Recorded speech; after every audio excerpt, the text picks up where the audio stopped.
Hi, I'm Angie Pontani, the burlesque superstar who has spent the last 20 years shimmying and shaking around the globe. I've performed in showrooms, ballrooms, small rooms, and big rooms, every room except a mushroom. Along the way, I've met some amazing people, and I'd like to introduce them to you. Together, we will pull back the curtain to reveal what really happens behind the glitter, feathers, and tassels. So join me for the bump and grind.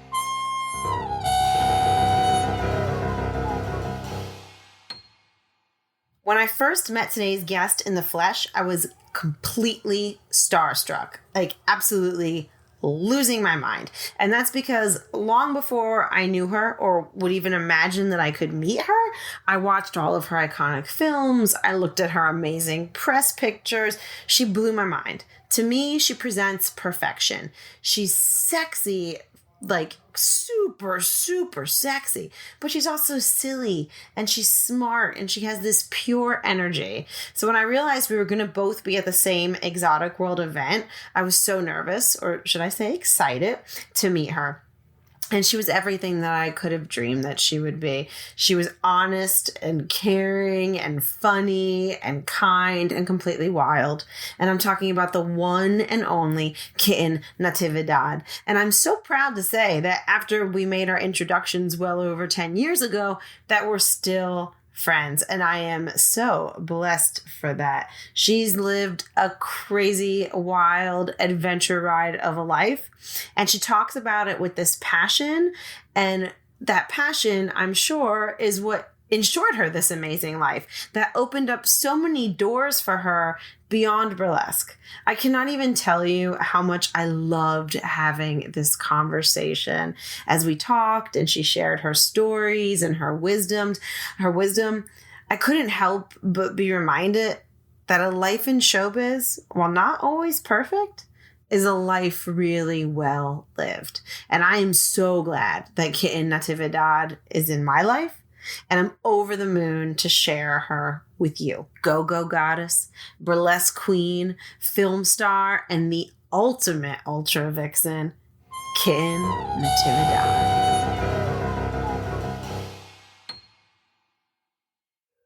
Kitten, I'm so happy to be talking to you today. I love keeping up with you on social media. You look so beautiful and healthy, and your daughter is a spitting image. Oh, thank you. Thank you. She's a spitfire is what she is. How are you doing? She behaves like you. Oh, unfortunately, yes. That's what my mother always warned me about. You know what? I'm feeling great except for my hip. They took the hardware out, so it's like not having joints. And I'm supposed to have it put back in, but because of coronavirus, they haven't given me a date, and I'm on a walker right now. And it's hard. I don't like it, but I'm embarrassed, to tell you the truth, to be in a walker. But you know what? I'm glad I'm still, vertical. and looking amazing also. Thank you. You're vertical and you're doing vertical very well.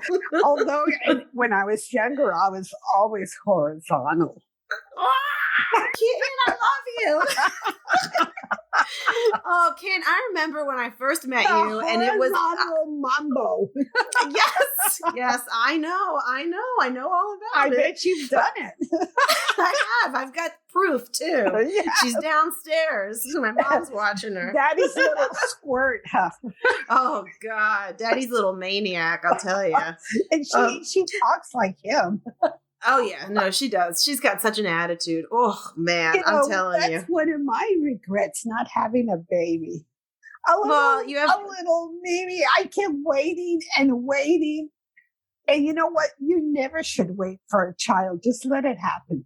But it's so hard in show business. She was an accident because we were waiting and waiting because you're working and you've got great gigs. And you want to make sure, I have this project to finish. I want to travel the world. I want to do this. Yeah. And the projects will never finish. I mean, you're still working. Myself, was it worth it? Was it worth it? And what's the answer? I have to say, yes, it was worth it that I didn't have children because I did what I did. And you had an amazing career. You did everything in your career. In those days, you had to be ashamed of being burlesque and more ashamed of doing porn. But you know what? People made me feel like shit being a burlesque. So I went ahead and did porn. I go, screw them. I am going to be me. And if they don't like it, they can walk across the street. And you know what? You strike me as a person, you just do what you want to do. But was there show business in your family, or did you start it up? Because you're such a personality. Where did that come from? My dad had a real good sense of humor.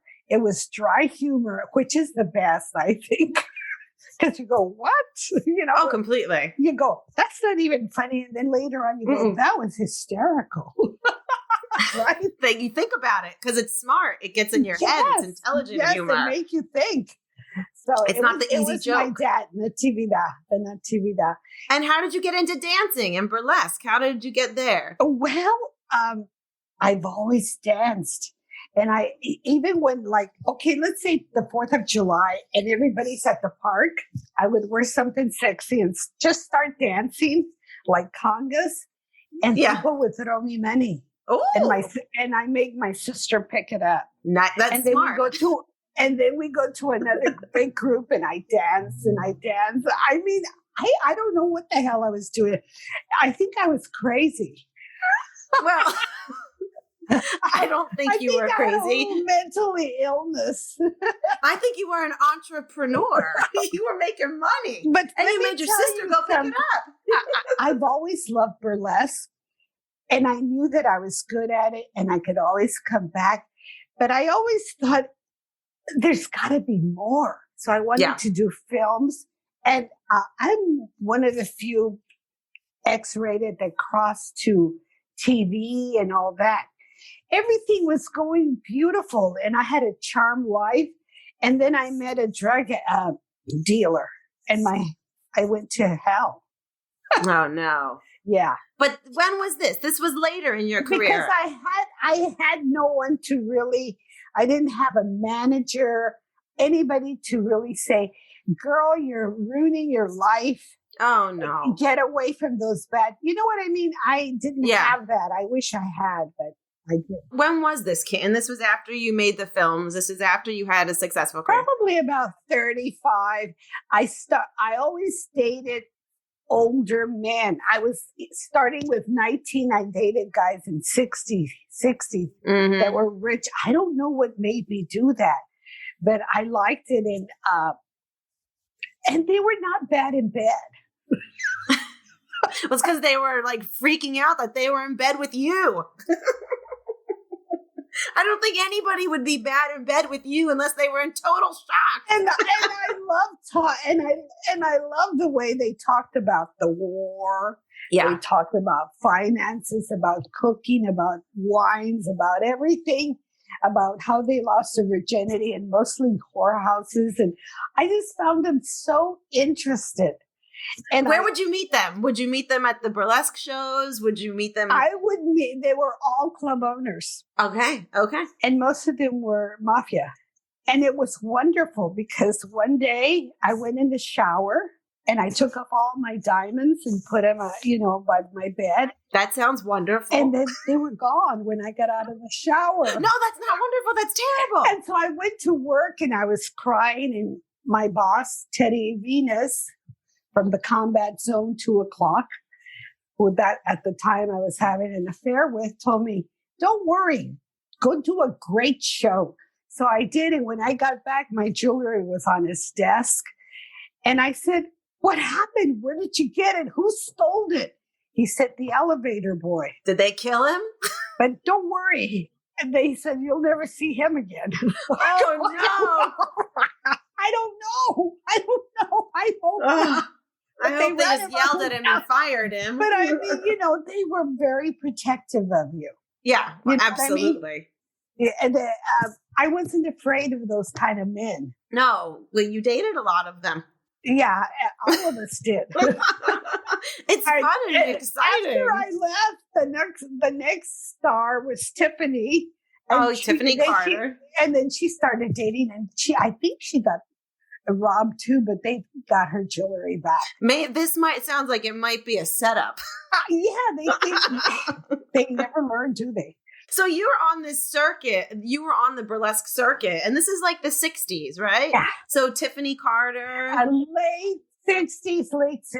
Yeah. And what was that? That was like more like nightclubs? Because I know there's like this narrative. Well, that was the nightclub. Yeah. So were there theaters anymore, or was it just nightclubs? No, there was a theater next door. You could do both. Okay. And depending on who booked you and who wanted you. But what I was going to say is they made us sell booze. Oh, okay. But it wasn't booze. It was apple cider. So everybody had the runs. Oh, Jesus. So they would make you go out and like schmooze for people to buy drinks in the club. And then when it was real champagne, you put it over the bucket and you just let it run. Oh. You know what I mean? Oh. Or sometimes you spill it on the floor. It was real sticky. And would you just be like, oops? But I mean, I never got drunk because I didn't drink alcohol. But, I didn't start drinking till I was 30 and I started dancing at 20. At 20. Okay. Yeah. And I didn't start drinking till I met Russ Meyer. How long since you started dancing until you became a star? Like until you were a headliner, a feature, or everybody knew? It only took about a year. I'm not surprised. You know why? Because Sparky Blaine saw me dancing and he says, "You're going to be the next Miss Nude Universe." And I go, "I don't want to be the next Nude Universe. I don't want to travel. I like being home." And he says, "You don't know anything." I go, "Probably." So I won Miss Nude Universe and I won $20,000. What? You bet I went on the road. And Miss Nude Universe was $20,000? I spent it all on beautiful costumes. Well, that's an investment. Yeah, you have to, huh? Yeah. You have to invest. And after a while, you keep saying, "When am I going to stop investing in these costumes?" Never. And there's no end to it. No, there's not. No end to it. But didn't you win Miss Nude Universe twice? Yeah. So $40,000. Yeah. No, the second one, they didn't give money. Oh. Or if they did, maybe my manager didn't give it to me. Oh, no. But anyway, you had to put a lot of money into that wardrobe. Well, it's always, you have to wear it again and again and again. And it quickly is like, oh, I'm wearing this over and over and over. I need something new. Yeah. But the reason that you don't mind wearing it over and over, because every week it's a different city. Yes. Right. But after a while, you keep going back to the same club. So you have to have something different. And those costumes are expensive. Yes, and they're expensive to travel with. But I'll tell you one thing. We love those costumes and we took care of them. Yes. Where I see the girls here going trash. Yeah, tossing them on the floor. I know. They're trashing their costumes and I can hear the beats fall off and going everywhere. Oh, yeah. And it's really weird because we just had to take it off and we had somebody to throw it at. And they would catch it. Mm-hmm. It never touched the floor. It was disgusting, the floor. Oh, they're still disgusting. The floors are still disgusting. That's still a popular trend now. No one cleans the floor. But they do drag their costumes through it. Huh? I know. And it's gross. I've had costumes come off stage with like beer on them and nasty business. But did you like being on the road? Did you go on the road after you won Miss Nude Universe? Was that part of it? You had to do a tour? I like going on the road because I went with my manager. And after that, I went with my husband.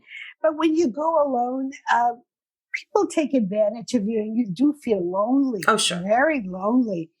And most of those towns, you don't know where there's good food and you eat crap. Yeah.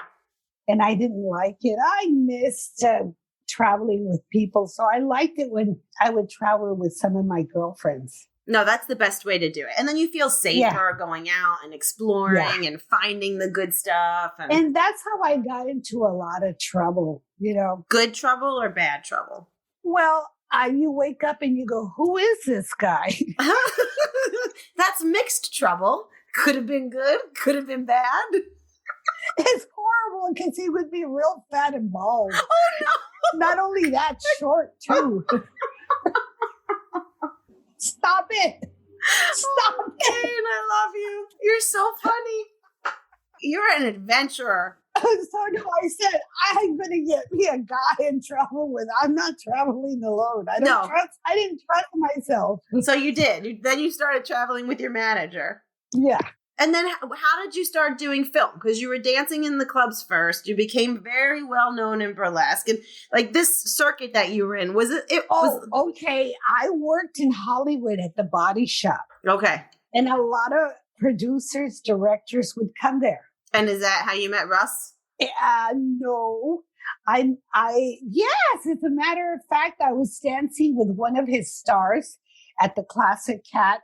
Her name was Shari Eubanks, who was the star of Vixen, Super Vixen. Oh, yes, of course. And he came to see her, and he looked at me, and I knew he would like me, and so I rubbed my breast against his back, and he goes, ooh.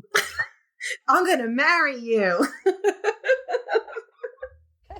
I was married to my manager, and my manager says, she's your kind of girl. He goes, yes, she is. And he put me in 2 films, and then we fell in love, and I left my manager. Big mistake.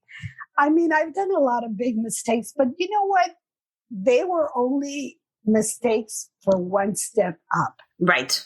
And sometimes in life, you have to give up so much, but it's because of the passion you have for your art that either you'll give it up or not. Mm-hmm. And that's when I tell you, was it worth it? And I go, hell yes. But you've had an amazing life. I mean, you're I still would like a crazy little girl like you have. I have one, and I can send her to your house, and you could take her for a little bit, and I guarantee you're going to change your mind. Are you going to have any more? I don't know. We talk about it, but it's like what we were saying. I feel You're like busy. I'm busy, and I'm just getting back to work, and I love working, and she's good. She travels with me, and she's so good. And I'm so like, if I put another kid in this mix, it's going to be mayhem. So. And she's blonde too. I know. She's totally a little blondie. I'm like, what is with this hair? How did this happen? You're so blessed. Oh, thank you. I know. You know what? I know that I am. I know. But I think we're all blessed in different ways. Yes, I had a very blessed life. You have a very blessed life. And sometimes you don't appreciate it. You just don't know what you have. I wish I would have had somebody. I don't have a relationship with my mother, but if I had, I wish she would have told me, don't go with that guy, or do go with this guy, or, good advice. Would you have listened? You know what? That's what I was saying. I guess my life was meant to be the way it is. I think all of our lives are kind of meant to be, and especially like in show business, these opportunities just come before you. And it's like you said, you have to take it. It's your passion. So whatever it is, you're going to take it, at least I do. I'm like, I'll do anything. I know I've made a lot of bad choices and decisions, but I have learned from them, so that's good. Well, that's all you're supposed to do, right? So what you had mentioned earlier that you did end up with a drug problem. When did that come into play? Probably towards my late 40s with a young guy. And that was your first mistake. Should have stayed with the older guys. I wish somebody would have thrown me in rehab. And did that took a toll on your career? But that was Hollywood. Everybody needed to go to rehab. I think most still do. That's true. Oh my God. Thank God in those days it was good stuff. Yeah. Well, showbiz, you get put in these situations, and it's like you really have to watch yourself, because quickly you realize that you could very easily go down a dark path with stimulants. I dated a lot of movie stars that were like all different. Mm-hmm. Like I had an affair with Tom Selleck, with Tony Curtis. Was he nice? Because I've heard he's not nice. Was Tom Selleck nice? He was very sweet, and he was very shy. I have got a crush on him. And his ass was like a rock. Oh, I've seen it in those shorts. One time I spanked him. I go, "Ah!" I almost broke my hand. And I dated Red Fox. Oh, wow. I dated a lot of comedians, and they were all weird, but they were all movie stars, and they all had drinking and drug problems and women. It's part of the industry. It cuts your life short, but was it worth it? They'll tell you yes. But Ken, you don't drink. You don't drink anymore, right? You're a clean teen. No, it's been 22 years now. Wow. And you don't miss it. I don't miss it. It takes away from your life when you abuse it. You know, you don't realize it, but it slowly takes away. I think that's why, even though I got cancer, I'm still alive, because I never really smoked cigarettes. And I never liked pot. I like cocaine and champagne. Wow. So you sound like my husband. Does he like caviar? Yes, he does. He likes you too. He still talks about we were at a show together. I love him. You guys are so adorable. I'm telling you, I'm so proud of you. You're a smart cookie. You both are. And you ended up with really a great husband. I know. I lucked out. You are smart. Well, and we're both in the same business. But he ended up with a wonderful woman who cooks and gave him a baby and dances and wild and crazy. But you know what he talks about all the time? Remember we were at a show together, you and I, in Boston, the Great Burlesque Exhibition, and we all went out to dinner with Lily von Stupp. We had a beautiful time. And then we went back into the showroom, and you walked by us. You were going to the dressing room, and you squeezed his butt. And he still talks about it to this day. I don't think it was as hard as Tom Selleck's, but he's got a cute little tushy. And he always, after you did it, he looked at me and he said, Kitten Natividad just squeezed my butt. And he's like, it's one of the highlights of his life. Well, he's so tall and it was right in front of my face and I just had to squeeze it. Well, you gave him a tremendous gift that he's going to remember forever. I thought he was going to get mad. Oh my God, no. He's like, it's his treasured memory. He always talks about it. You're a legend, Kitten. You're a legend. I remember when I first met you in Las Vegas, I think it was at Exotic World, the Burlesque Hall of Fame, and I just couldn't even believe that I was talking to you. Oh, you didn't meet me at the goat farm? No, I didn't. I didn't meet you at the goat farm. I didn't meet you until Las Vegas. I didn't even go. I didn't go to the goat farm. Unfortunately, I know. It was small but cute. Yeah. It's okay. It was a sweat box.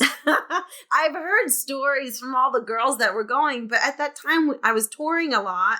And the toilet was always plugged up. Oh, I heard stories of people getting like burns on their feet from dancing on the stage and crazy, amazing things. And I remember Dixie would tell me amazing stories. And then a whole big thing of wind blowing in you. Oh, God. So this was the Exotic World Ranch. And so how did you tie in with Dixie Evans and that whole scene? Well, I was dancing at the body shop, and this lady came over named Ginny Lee.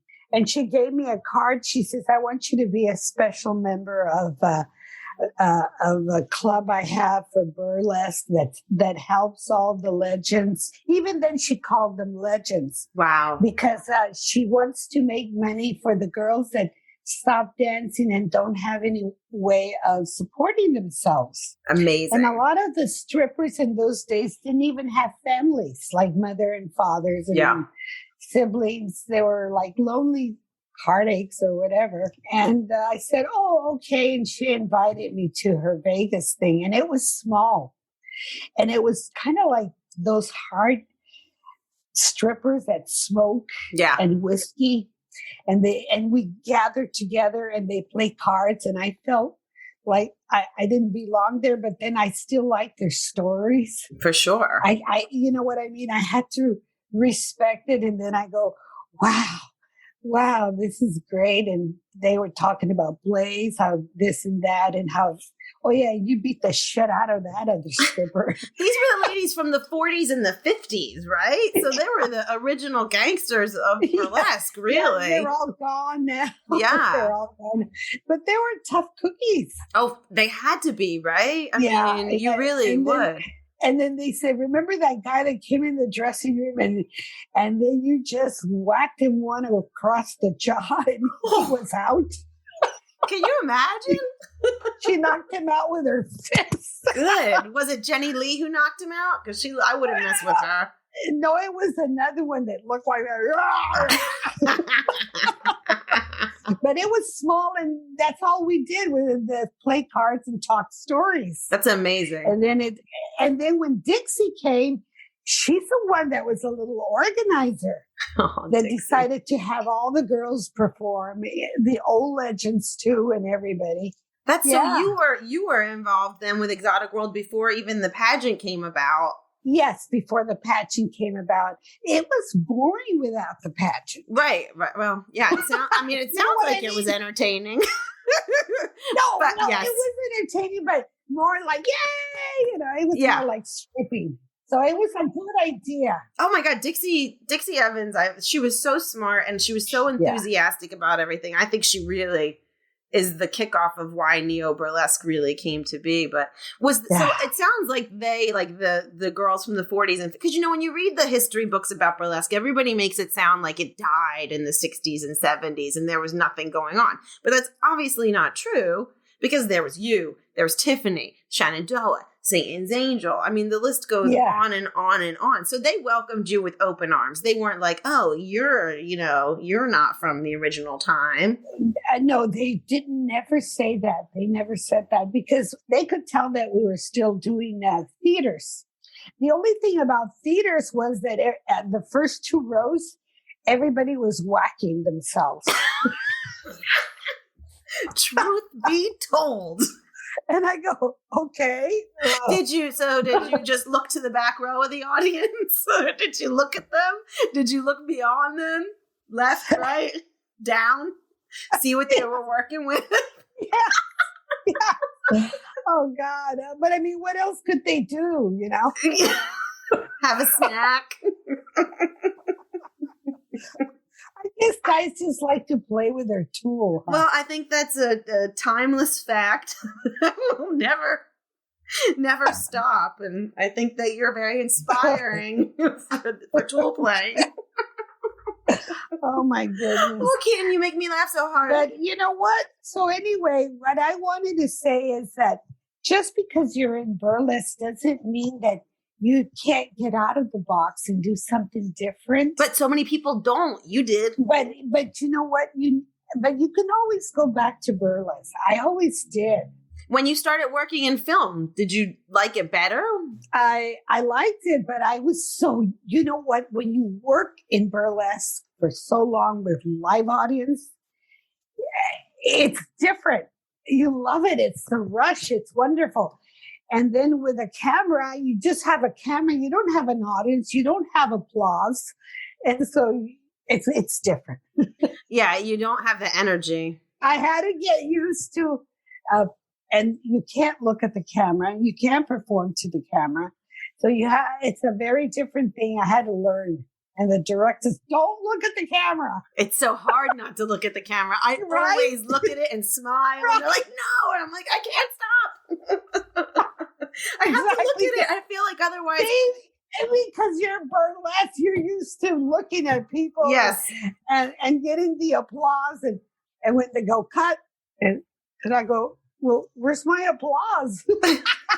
But you always look amazing. And I feel like in your films, when you perform, you relate that total burlesque style. You have the comedy. Like there's always, even though you're gorgeous and just slaying, you always have comedy. I never wanted to take myself serious. And so a lot of people made fun of my body because I had big tits. So I would make fun of them first before they did.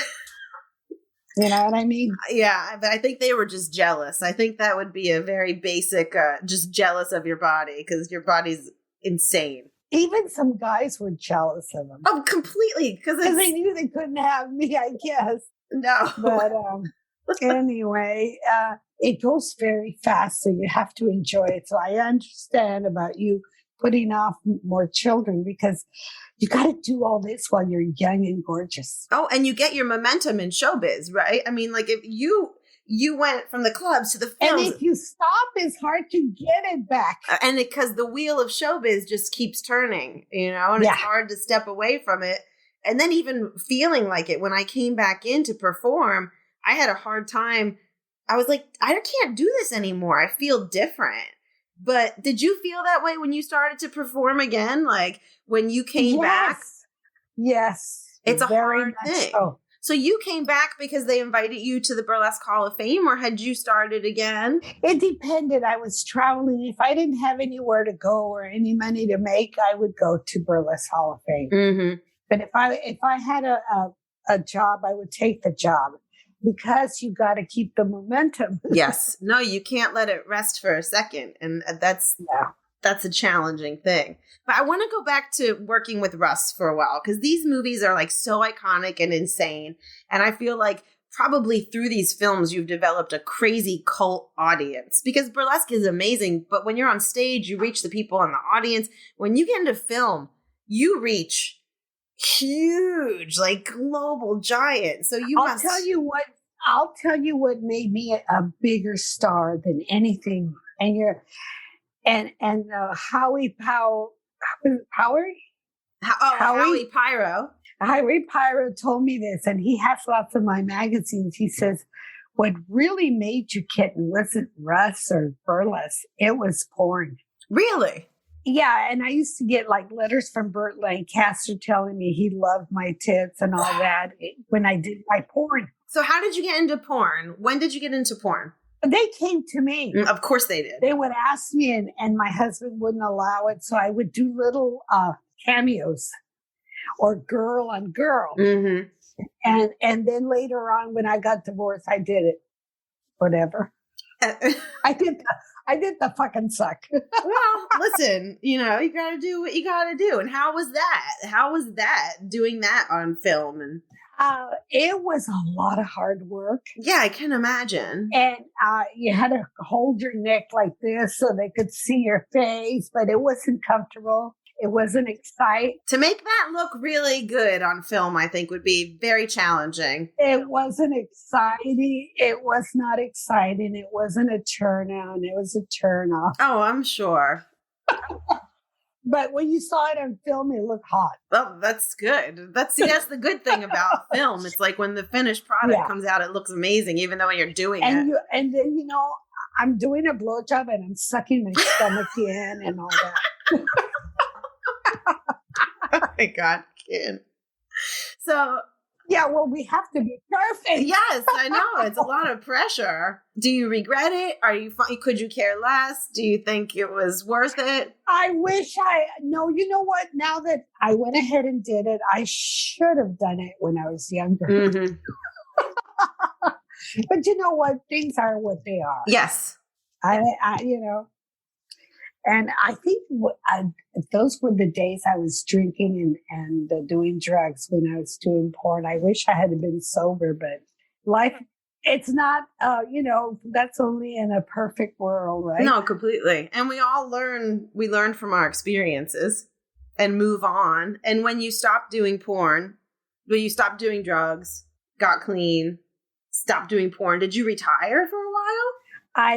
I got into real estate and I had an apartment building in my houses. And it was hard being a landlady because people were also jealous. Yeah, of course. That I did that, that I had money to do that. And that I was smart enough to keep everything going, business going and all that. But that's, I think, a huge part of showbiz is like you have to be smart with your money because it doesn't last forever.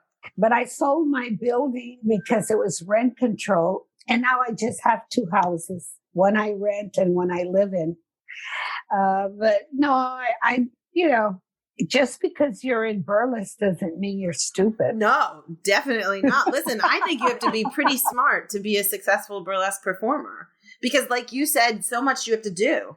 You have to do so much. You have to really manage yourself and travel around and do all these shows and manage your money and just be alone a lot, town to town. It's not an easy thing. No, it isn't. Did you prefer doing the films? Like once you settled in Hollywood and you were doing more of the films, were you done? Sometimes I'm done traveling. I'm so over it. I just want to stay home. I I was done traveling. That's why I worked at the body shop for 12 years. Wow. That's great that you had that right there to do that. And being in Hollywood, it's like a movie, like producers coming in and seeing you.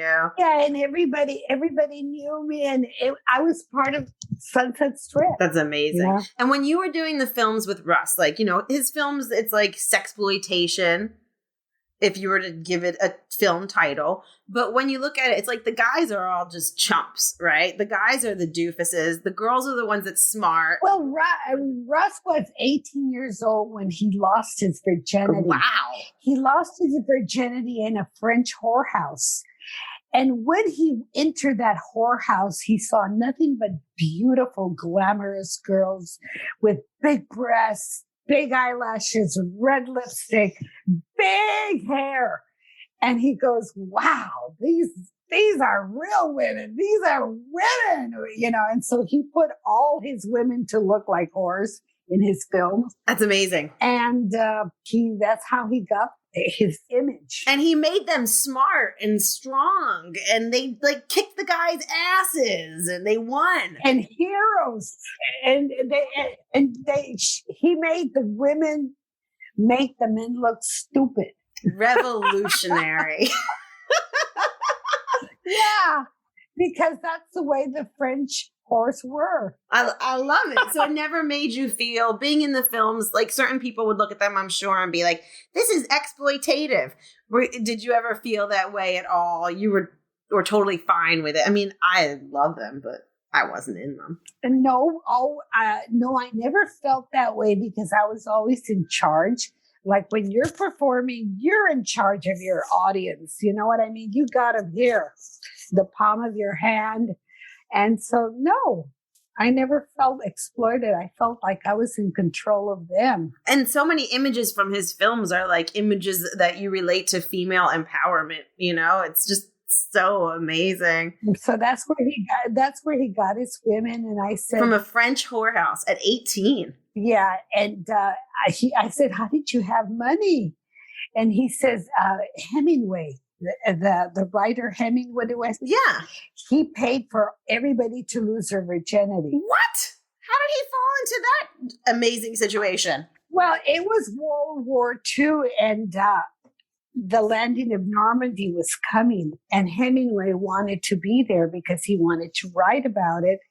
And he was very good to the young boys because, you know. And so Russ was a soldier in the war. He was a cameraman. Oh. And I have to tell you something. A lot of the beautiful shots of those, like of tons of airplanes and all the people coming down, he took those shots. That's amazing. They're doing a documentary on him because he did that. But the most amazing thing is that these men went towards the enemy with cameras, not guns. That's terrifying. And I said, weren't you afraid? He goes, no, I had to get that picture. Wow. You know, they were focused on the picture that they didn't even think about getting killed. No wonder when he came back, all he wanted to shoot was beautiful ladies kicking guys' butts in the desert. I mean, that's intense. That would be terrifying. I can't even imagine. And so what was he like as a person? Was he chill? Was he funny? Was he... Oh, well, he was totally macho, you know. Really? Women have to, you know, like I was his girlfriend, but he still expected me to make him dinner and all that, which is good. You know, that's a womanly thing. And if my heel broke, he would glue it right away and do the nice things for a woman. And he'd buy me clothes and gifts, and he was good. And did you input a lot artistically into the films that you made with him? Was he open to that? Or was he like, it's my vision? Yes. You know, he didn't know how to get a cum shot. And I said, well, you know, my costume maker, he's always telling me he jacks off in a black sock. So then he got the idea of the black sock, and then he put an egg in it, and then I went like that, and it stuck on the wall. But so we would collaborate together. We would think of things together. I can only imagine the conversations. We talked about it every because when we were filming for 2 months, every night we say, well, tomorrow's that scene. Maybe we should do it like this. And I go, why don't I do that Lola Langusta when I'm screwing this guy totally in Spanish and all? And so I would just come out with whatever came out of my mouth. So it sounds like you guys worked well together, even though you were in a relationship, because it can be hard working with your partner. I was not supposed to be the lead. I was supposed to be just Lola Langusta, the Mexican, hotter than a Mexican's lunch. And, but he couldn't find a girl with big tits and a small waist because he insisted on very tiny waist and big feet. And he says, I'm going to have Roger Ebert rewrite this movie so you can do a dual role. Wait, Roger Ebert wrote that movie? He wrote that one in Super Vixen. Wow. Oh my God, I didn't know. He did, but he used an alias because, Mm-hmm. But they both liked the big boobs. So then he gave you the lead. He made you the lead. Yeah. He's like, what I need is right in front of my face. Yeah, he says, I don't understand. I think you should just be the lead. I'm like, duh. I said, but I already played Lola. He goes, well, then we're going to have to figure out a way to do both. What was your favorite project that you guys did together? Probably that one, that second movie. Do you watch your movies? No. Oh, no? If I were you, I would be sitting at home watching them every night. I'd be like, look at me. I am amazing. Maybe you should try it. I haven't seen them. I don't know. Sometimes my friends come over and want to see it, and then I leave the room. Really? Oh, Kitten, I think you should watch your movies. I cringed. I don't know. When you went back and like started performing burlesque after the films and even after the porn, did you feel that the other performers, were they like a little hater on it? Did they judge? Were they jealous? Or was everybody just like, yeah, cool? Yeah. Of both or? But I have to be honest with you. I grew up with a lot of them. Mm-hmm. When I was 20. Like Tiffany, Shannon Doe, Adina Ross. Adina Ross, I got her a part in Russ's film, and I got her a date with Roger Ebert. They were my friends. Gina Bond is a true friend. There's a lot of girls that are true, wonderful friends. That you've been friends for years and years and years. Yeah, 50 years and more. And then there's some that I never worked with, and they hate me. And I never knew them. You know what I mean? Well, anybody who knows you couldn't hate you because you're genuinely such a kind human. And that's what struck him. No, you really are. You remember people's names. You remember people. You talk to everyone. You're just so friendly. I grabbed their butts. You grabbed their butts, and that's a gift for them. You're giving gifts. You're gracing people with your presence. But I think that's just a cattiness because honestly, and even the same today, it's so hard to cross over once you're in burlesque to get out of it and to be able to do it with so much success like you did. I mean, they're either going to love you or hate you, but if they hate you, it's just because they're jealous. Oh, I got a lot of turndowns. You know what I mean? Mm-hmm. I went to a lot of auditions. I wasn't always got everything I wanted. Yeah, but you keep going. But I would have dreams like, God, I want to do this. Oh, I have a dream. And it would happen. No, you definitely have magic. So it's good to dream. No, you have to dream. Totally. Especially in a business that just kicks you in the guts so often. When you don't get those things, it hurts, you know? And it's okay to dream big. Like I said, I want to be the star of one film, at least one film. And I did. You got it. And a few films, as a matter of fact. I'm still dreaming for that. Well, you don't stop.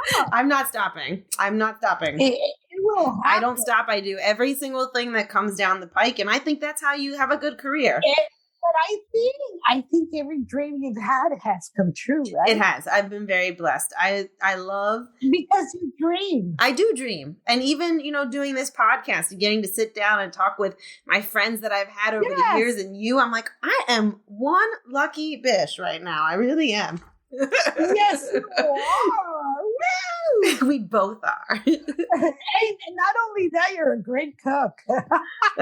Thanks, kid. When we come back, we were supposed to be out in LA a bunch this spring, but that all got bagged. But next time we get out there and we're there, I'm going to come and cook for you. Okay, you're welcome. You're welcome. And Brian wants to go and have steaks with you at Frank and what's it called? Musso and Frank. Yes. He's like, I want to go and have steaks here with Kitten. Everybody knows I love that place. Oh, good. Well, he wants to take you there. Oh, well, you're going to come along too. Absolutely. I don't know. He might not want me to.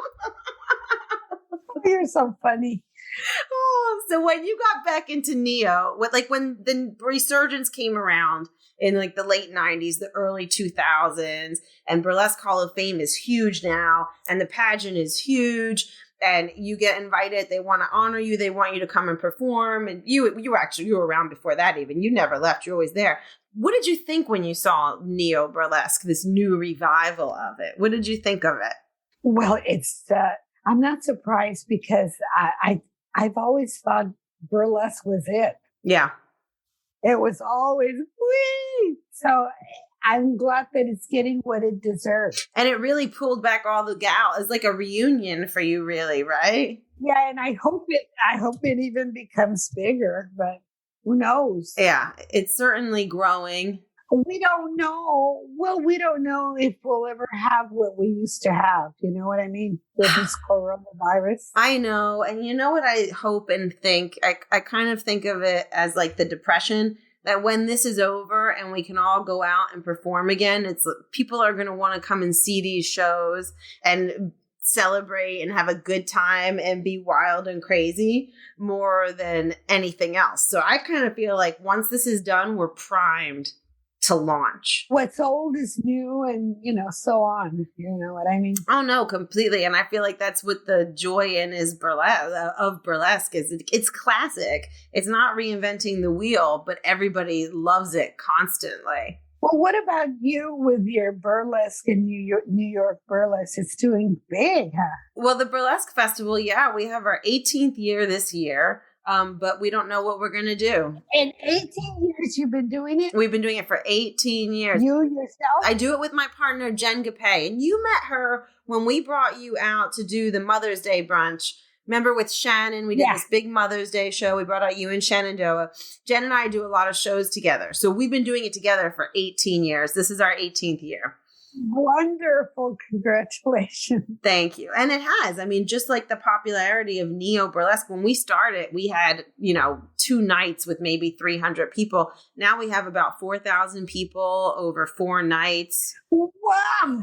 Over 125 performers. But not only that, you got international people too and everything. Tons of international people coming to the event. So we don't know what's going to happen with this year. It's not looking very good for us at this point. But you know what? At least now we have an opportunity to go digital and do something online if we have to. So one way or another, we'll do something. I don't know what it would be. But the priority is to keep everybody safe, of course, because people can't travel. Yeah. There's so many things we don't know. It sucks. It really does. It's sad, very sad. I know. It's really hard. But you know what? If we're happy, if we're healthy, I really can't complain too much. Well, you're always busy anyway. I have to keep myself busy or else I go completely insane. You have a lot of energy. It's running out. But Kitten, you love, so Neo Burlesque, I feel like it's a bit different, right, than it was in the 60s and the 70s. You've got a wide variety of performers performing in all different styles. Did that exist at that time? Was there, punky burlesque? Was there, blatant political burlesque? Was there boylesque? Was that around? Yeah, they had a little theme to them, and it was very entertaining. And nowadays, I find it's more talent. Like the girls are really more professionally trained. Do you think it's important to have dance training? Do you think you need it? Did you have professional dance training? Not when I started, but then I started going to classes. Mm-hmm. It helps. It helps to, stay in good shape and form and your high kicks and all that. Yeah, I think the good shape, like having the ability to have your proper posturing and everything like that is really important because then you give those good lines. Yeah, it's good to have a footwork that works good moving around in the hills, Oh, yeah. And so a lot of us took dance classes. It definitely helps. Later, not before, but later. Which, what that means, it's never too late. No. And I think that's one of the appeals of burlesque too, is like a lot of people get into it when they're older. Yeah, it's never too late. And it makes you feel good. To start anything. No. To start anything. Absolutely. Or do anything. Yeah. I believe that. So through it all, from the beginning to now, what would you say would have been your favorite highlight of your amazing career? Like, what do you think of at night when you're in bed and you're like, I'm awesome? I would say my bikini walks, because I would get thousands and thousands of people to come. Oh, yeah. What were your bikini walks? I mean, I know what they were, but tell everybody else what your bikini walks were. I would go to where they do the stock markets and a day before, put out flyers that I will be walking through what streets. And so they were already lined up when I was walking through those streets, and I would have them walk right to the theater I was working. So they would it would be a parade. It would be a parade, and I'd pack the place with maybe hundreds and hundreds of people. And there is amazing pictures. Because those theaters would hold lots of people. Oh, yeah, absolutely. They were big, it just like Vegas, big theaters. How many shows would you do a day? Would it be just one show in the evening, or did you do tons of shows and they would just flip the room? Okay, they would start at 12, 2, 5, 2, 6, 9, and then 12 again. Wow, so you would do several shows. But it would be 45 minutes long, the shows. Oh, wow. None of this 5-minute shows. So you would do a 45-minute set on stage? Everybody did. How? It was hard work. That's really hard. We had to keep them. We had to be very creative and tease and tease and tease. How many layers of costume could you stretch out for 45 minutes? Well, the first one, you parade around with your costume. And then the second one, you would just take off the coat. And then later on, you take off the dress. And then later on, the bra. But then you put a negligee on so they wouldn't see boobs. And just tease. Wow. And then, of course, don't forget you have garter belts and stockings. Yes. And that's where you would do the floor work to take off your garter belt and stockings.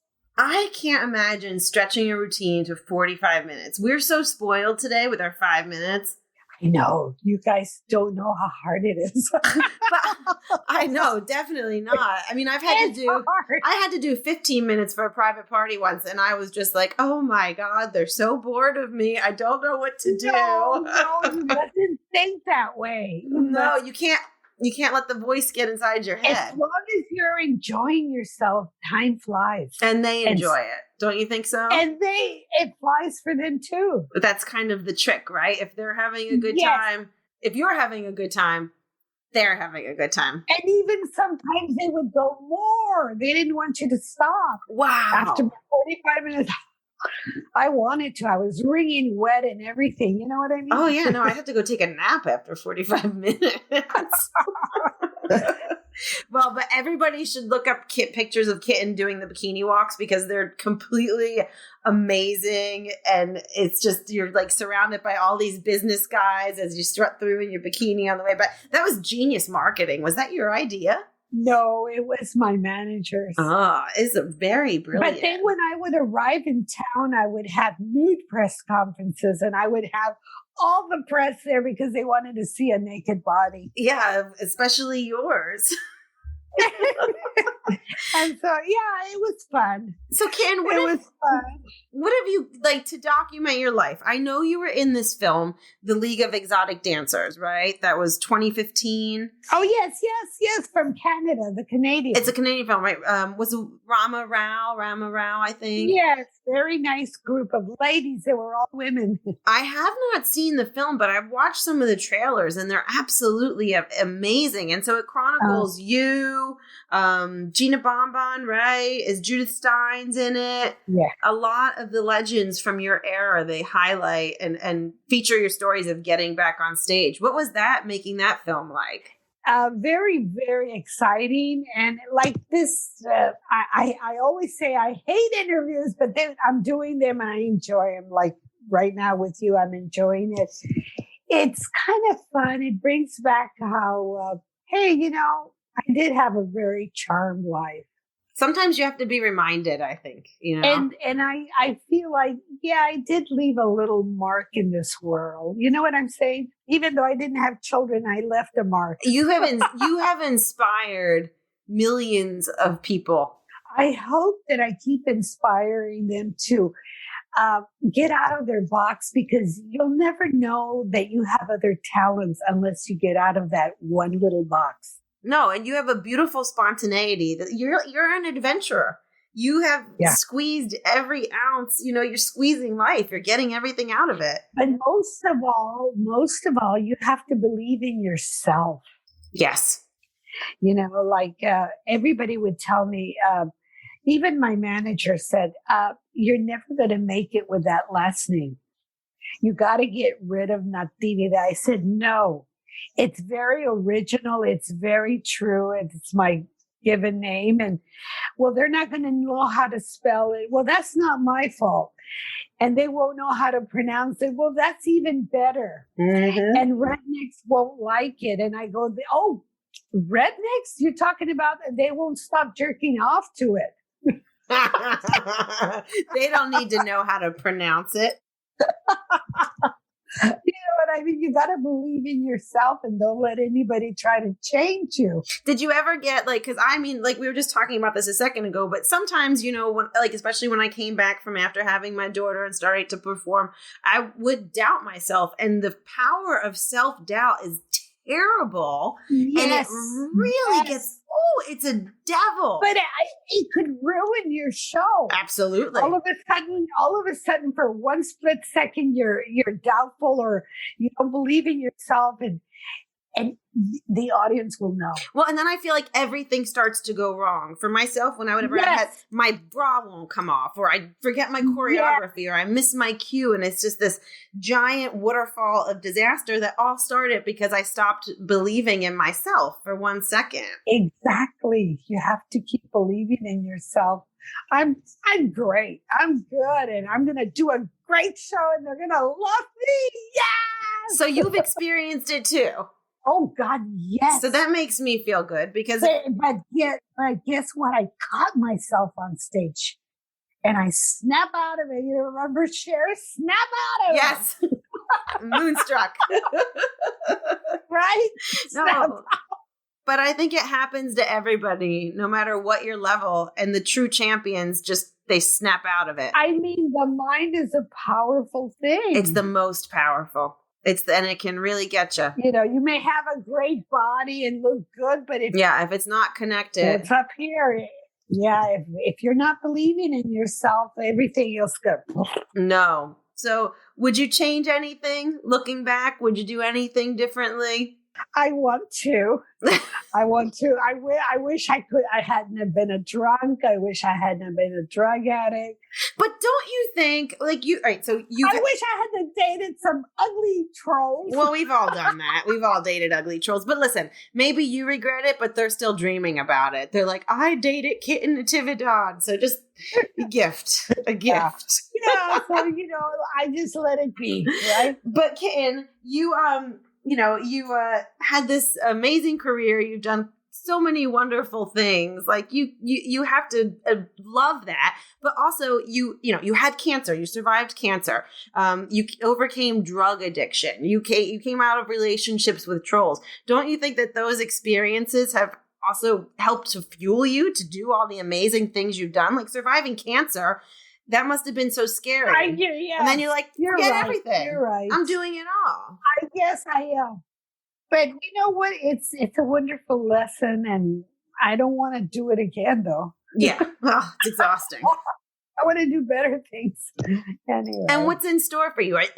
I know that there was a documentary happening with you. Is that happening? I have no clue. I knew she ran with the money to Indonesia. Okay, so after she did that big old Kickstarter and made like 20 grand. She took that money and went to Indonesia to learn surfing. Okay. Well, that doesn't sound like a documentary on Kitten Natividad. Yeah, you know what? You can't trust everybody either. So I've been screwed and fucked over, yes. Well, somebody's going to do a full documentary on you, and they're not going to be surfing in Indonesia. Even by women, I've been fucked over. No, anybody will fuck you over. Listen, that's the other thing in show business, too. There's a lot of snakes in the grass you got to watch out for. What about a book? You have to do a book. Oh, God. I always say these are some quarantine projects.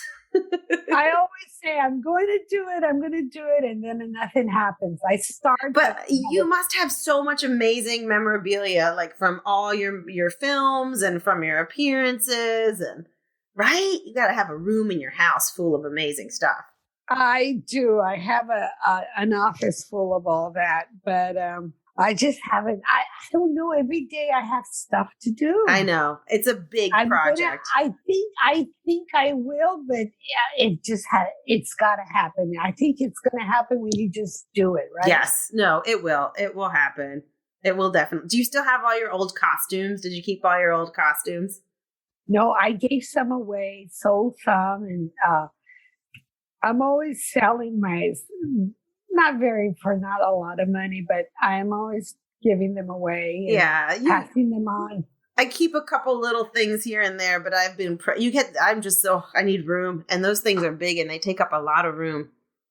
And they'll be appreciated. My body has changed. I had big boobs, little boobs, Did you, what made you get the implants? Like, what inspired you? Did you want giant boobs?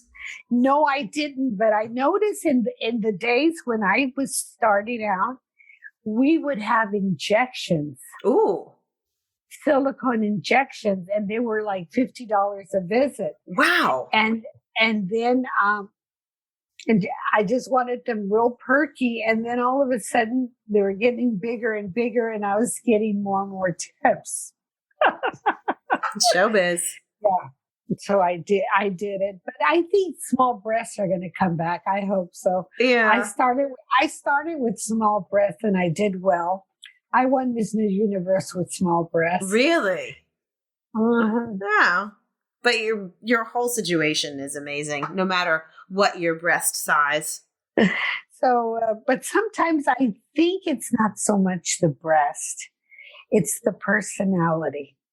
I think that's definitely true. It doesn't, it's what comes from inside of you, I think, on stage. Because I would sit with some of my fans, and there was like beautiful women that were stripping, and they would go, oh, like they would find, oh. Yes, exhausted. And I go, what? Oh, she's boring. I go, but look at her. She's perfect. She's so beautiful, blah, blah, blah. No, it's what exudes from the inside. And I think that's, if you look at the most popular performers today, it's the ones with those really great personalities that just shoot through on stage. Yeah. Do you have fans that were your fans like from the 60s that still communicate with you and send you love letters? Oh, God, yes. And birthday presents and Christmas gifts. But not only that, now their sons are also doing it. And I go, why? And he goes, well, my dad always kept all your magazines under his bed. And now they have them, and they're keeping them under their bed. Yes. And he goes, now my 5-year-old was looking at you. It's going to be a good inspiration on that 5-year-old. Yeah. If you could give advice to somebody starting out right now in burlesque, what would you tell them? Well, first of all, do they really, really like it? And if they really, really love it, give it your all. Even if you have to sell some of your jewelry to buy costumes. But, costumes are very important. You don't want bullshit costumes. No. They look like, you know what I mean? Absolutely. Beautiful. Even if they're very simple, that's good enough. Yeah, But you have to invest. You have to invest to get the return. Oh, and also that don't let people try to change you too much. Like they say, oh God, you don't look good with that hair, or you don't look good like that. And it's whatever makes you feel good. Or your hair the way you want to, but Right, because if you don't feel good on stage, that's definitely not going to transmit. Yeah, they will get that like. Now, this question, everybody always says, what would you tell somebody who's starting out? And right, everybody has advice for that. But I know there's a lot of us that would say, what would you tell somebody who's in a mid-career place and maybe is feeling a little uninspired by burlesque? There's so many performers that started out in the 90s and the early 2000s, and you have these, I'm so enthusiastic, I love it so much. Oh, I freaking hate it, I'm going to go get a 9-to-5. What would you tell somebody who's been doing it for a while that's maybe like, I think I'm over it, or they're discouraged with where their career is going, or just feels kind of stagnant? I think they need a change. Either they start performing in another city or have a change of pace. Mix it up. A shock to the system. Yeah, like sometimes if you work the same club for too long, you just have to move on, go somewhere else. And maybe you'll be the star at this new place, That's true. It's easy to get comfortable in a certain environment, and then you don't realize there's a whole world out there. And then everybody takes you for granted because you've been there so long. And you could always come back to that club. No. I think an important thing to remember is to know your worth, right? Know how much you bring to the situation. Yes. And that I would say things are, even though you have the internet and everything, I think it's saturated right now with burlesque. Absolutely. Everywhere you go, everywhere you look, this burlesque. So how do you separate yourself from the pack besides amazing costumes, of course? Well, in the old days, it would be travel. We all traveled. We just couldn't stay in one place. You don't go anywhere if you stay in one place. Yeah. Ooh, you don't go anywhere if you stay in one place. That is a good quote, Kitten. Well, no, it's true. It's true. If you just work one place, you're not going to go anywhere. No, absolutely. Absolutely. You're so right. And you have to, I feel like you said, life goes really quick. Your career moves really quickly. It's important to step back and look at it and think about it and make decisions, because you don't want to fall into a trap or a pattern of what's easy. No. What's next for you? I'm retired and I love it. Would you come back out and perform? When this is all over. My hip, when they fix this hip, they'll fix the hip soon. Once Corona is down and your hip gets fixed, would you go back out if somebody asked you? Somebody made an offer. Yes. Good. I'm a whore. I'll always be a whore. I love you, Kim. You make the world a better place. You make me a happy person. Thanks. I can't wait to squeeze your husband's butt. Neither can he. I'm telling you, he really, when he looked at me after you squeezed his butt, he looked at me and I don't know if I've ever made him as happy as you made him in that moment. He was just like a little kid. Just sweet. You guys are so lucky. But he couldn't even believe he was meeting you because he's seen your films and he was just like, oh, really? I didn't know that. It's the only reason he came with me on that trip to Boston, because he didn't even want to come. I thought because you were pregnant. No. He just wanted to be around you. And he wanted to be around you and the baby. No. He just wanted to be around you. Oh, God. Kitten, thank you so much for doing this with me and sharing all your stories. I love you, and I know people are going to be so happy. It was really fun. Thank you. Woo! Now you see what I was talking about, right? Do yourself a favor. Follow the gorgeous Kitten Natividad on Instagram at Francesca Kitten Natividad. Again, Francesca Kitten Natividad. Shower her with likes and love and gorgeous comments. And you know where to find me as always, at Angie Pontani. Until next time, keep shimmying, and I will see you on the next Bump and Grind. This has been a Giant Panda King production. You can find us at giantpandaking.com and on Instagram at giantpandaking.